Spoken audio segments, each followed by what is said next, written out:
अस्सलामु अलैकुम। बिस्मिल्लाहिर्रहमानिर्रहीम। दोस्तों, आज की इस वीडियो में हम सीखने वाले हैं गीबत और चुगली। उससे पहले हमारे चैनल को सपोर्ट कीजिए, सब्सक्राइब और फॉलो कर लीजिए, वीडियो को लाइक और शेयर कर दीजिए। आइए पहले हम सीखते हैं चुगली क्या है। यानी किसी की बात सुनकर किसी दूसरे से इस तौर पर कह देना कि दोनों में इख्तलाफ और झगड़ा हो जाए। ये बहुत बड़ा गुनाह, बहुत ख़राब आदत है। तजरीबा है कि मर्दों से ज़्यादा औरतें इस गुनाह में मुब्तला हैं। हदीस शरीफ में चुगलखोरी को रसूलुल्लाह सल्लल्लाहु ताला अलैहि वसल्लम ने गुनाह कबीरा बताया है। यहाँ तक कि एक हदीस में ये आया है कि चुगलखोर जन्नत में नहीं दाखिल होगा। अल्लाहु अकबर।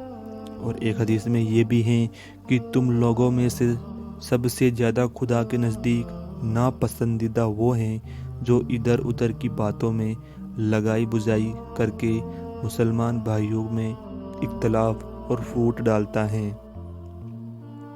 और एक हदीस में ये भी फरमाने रसूल सल्लल्लाहु ताला अलैहि वसल्लम है, चुगलखोर को आखिरत से पहले उसकी कब्र में अजाब दिया जाएगा। अल्लाहु अकबर। इसके अलावा चुगली की बुराई के बारे में बहुत सी हदीसें आई हैं।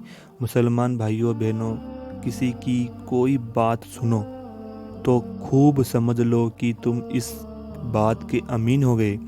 अगर दूसरों तक इस बात के पहुंचाने में कोई दीनों दुनिया का फ़ायदा हो, जब तुम ज़रूर इस बात का चर्चा करो।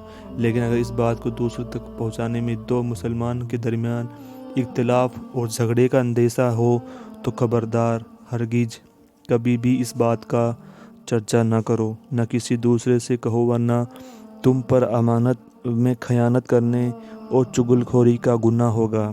इस गुनाह का दुनिया में भी तुम पर ये वबाल पड़ेगा कि तुम सब की निगाहों में बेवकार और जलीलो ख्वार हो जाओगे। आखिरत में अज़ाब जहन्नम के हकदार ठहरोगे। अल्लाहु अकबर। आइए अब हम सीखते हैं गीबत क्या है। किसी को गायबाना बुरा कहना या पीठ पीछे उसका कोई ऐब बयान करना, यही गीबत है। चुनांचे एक हदीस में है कि हुजूर अलैहिस्सलाम ने सहाबा इकराम अली रिजवान से फरमाया कि क्या तुम लोग जानते हो कि गीबत क्या चीज़ है। सहाबा अली रिजवान ने कहा कि अल्लाह अज़्ज़ा वजल उसके रसूल सल्लल्लाहु ताला अलैहि वसल्लम ज़्यादा जानने वाले हैं। हुजूर सल्लल्लाहु ताला अलैहि वसल्लम ने इरशाद फरमाया कि तुम्हारा अपने भाई की उन बातों को बयान करना जिनको वो नापसंद समझता है, यही गीबत है। तो सहाबा अली रिजवान ने अर्ज़ किया कि या रसूलुल्लाह सल्लल्लाहु ताला अलैहि वसल्लम, ये बताइए कि अगर मेरे उस दीनी भाई में वाकई वो बातें मौजूद हो तो क्या इन बातों का जिक्र करना भी गीबत कहलाएगा। हुजूर सल्लल्लाहु ताला अलैहि वसल्लम ने फरमाया कि अगर उसके अंदर वो बातें वाकई होगी जभी तो तुम उसकी गीबत करने वाले कहलाओगे, और अगर वो उसमें वो बात ना हो तो तुम अपनी तरफ से घड़ कर कहोगे, जब तो तुम उस पर बहतान लगाने वाले हो जाओगे, जो एक दूसरा गुनाह कबीरा है जिसका करने वाला जहन्नम का ईंधन बनेगा।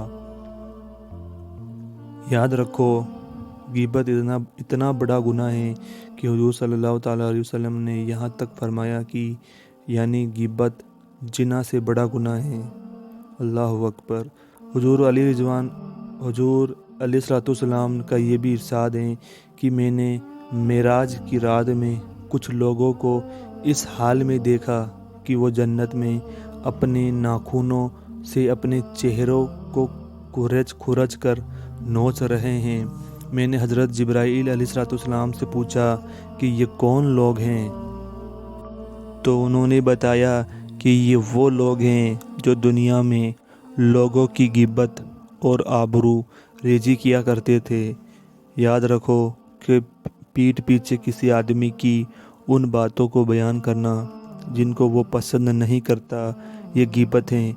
खवा उसका कोई ज़ाहिरी ऐब हो या बातिनी, उसका पैदाइशी ऐब हो या उसका अपना पैदा किया हुआ ऐब हो, उसके बदन, उसके कपड़ों, उसके ख़ानदान व नस्ब اس کے اقوال و افعال، چال ڈھال، اس کی بول چال، غرض کسی عیب کو بھی بیان کرنا یا طعنہ مارنا، یہ سب غیبت ہی میں داخل ہیں۔ لہٰذا اس غیبت کے گناہ سے ہر مسلمان مرد و عورت کو بچنا لازم و ضروری ہے۔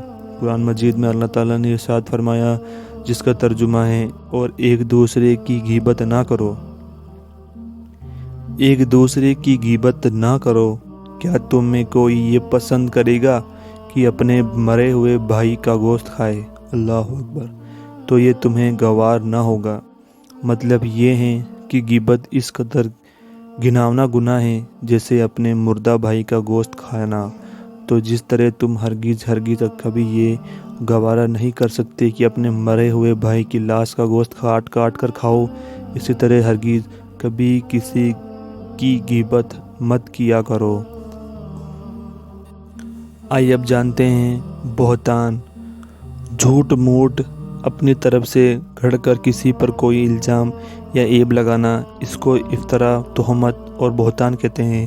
یہ بہت خبیث اور ذلیل عادت ہے، بہت بڑا گناہ ہے۔ خاص کر کسی پاک دامن مرد و عورت پر زناکاری کی تہمت لگانا، یہ تو اتنا بڑا گناہ ہے کہ شریعت کے قانون میں اس شخص کو 80 کوڑے مارے جائیں گے اور عمر بھر کسی معاملے میں اس کی گواہی قبول نہیں کی جائے گی۔ قیامت کے دن یہ شخص دوزخ کے عذاب میں گرفتار ہوگا۔ جھوٹ، یہ وہ گندی، گھنونی اور ذلیل عادت ہے کہ دنیا میں جھوٹے کا کہیں کوئی ٹھکانہ نہیں۔ جھوٹا آدمی ہر جگہ ذلیل خوار ہوتا ہے، ہر مجلس اور ہر انسان کے سامنے بے وقار اور بے اعتبار ہو جاتا ہے۔ یہ بڑا گناہ ہے۔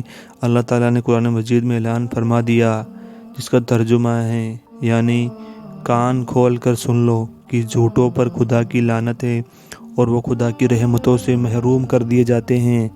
قرآن مجید کی بہت سی آیتوں اور بہت سی حدیثوں میں جھوٹ کی برائیوں کا بیان ہے۔ اس لیے یاد رکھو کہ ہر مسلمان مرد و عورت پر فرض ہے کہ اس لعنتی عادت سے زندگی بھر بچتا رہیں۔ بہت سے ماں باپ بچوں کو چپ کرانے کے لیے ڈرانے کے طور پر کہہ دیا کرتے ہیں، چپ رہو، گھر میں ماؤں بیٹا ہے، چپ رہو، صندوق میں لڈو رکھے ہوئے ہیں، تم رو گے تو سب لڈو دھول مٹی ہو جائیں گے۔ حالانکہ نہ گھر میں ماؤں ہوتا ہے، نہ صندوق میں لڈو ہوتے ہیں۔ یہ سب جھوٹ باتیں ہوتی ہیں۔ اللہ تعالیٰ ہمیں جھوٹ بولنے سے بچائے اور ان گناہوں سے توبہ کرے۔ آج کی ویڈیو میں اتنا ہی، ملتے ہیں نیکسٹ ویڈیو میں۔ Thanks for watching.